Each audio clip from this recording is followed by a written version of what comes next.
On ne devient pas une fine lame du jour au lendemain, et même s'il s'agit d'une simple démonstration, je ne déroge pas à la règle, et comme tout le monde, je dois m'entraîner. Marche, retraite, attaque et parade, le maître d'armes s'applique à m'apprendre rapidement les bases avec un simple bâton. Je ne pensais pas avoir autant de mal à coordonner le mouvement de mes pieds avec celui de mes mains.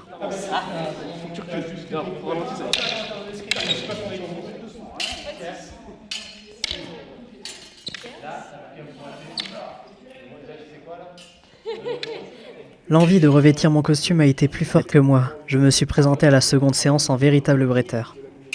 Après avoir vérifié que je n'étais pas un danger public avec une épée, on me prête une véritable rapière afin de commencer l'apprentissage d'un premier duel. Avec la grâce d'un phacochère dans un tutu, l'enchaînement des attaques et parades se fait mollement et la peur de blesser accidentellement mon camarade m'empêche d'être crédible. Quand je vois les chorégraphies des membres de la troupe, je me dis qu'il y a encore beaucoup de travail. Plus qu'à reculer, c'était nickel. En fait, il n'arrive pas à faire les deux. Je reste tendu.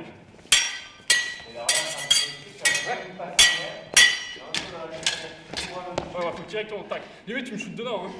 Mais l'heure de la confrontation finale est venue. J'ai donné rendez-vous à mon adversaire dans les ruines d'une vieille église. On va voir si j'ai bien appris ma leçon.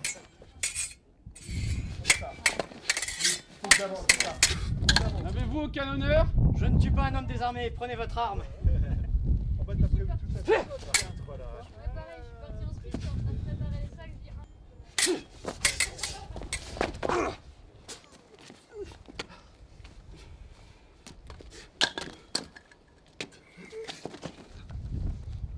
C'est bien dommage, monsieur. À mon commandement, saluez. Pas moins de 3 séances furent nécessaires pour apprendre un enchaînement qui ne dure qu'une vingtaine de secondes, et j'ai encore beaucoup à faire pour être crédible et améliorer mon jeu de jambes. En vérité, si le duel avait été réel, mon adversaire n'aurait fait qu'une bouchée de moi.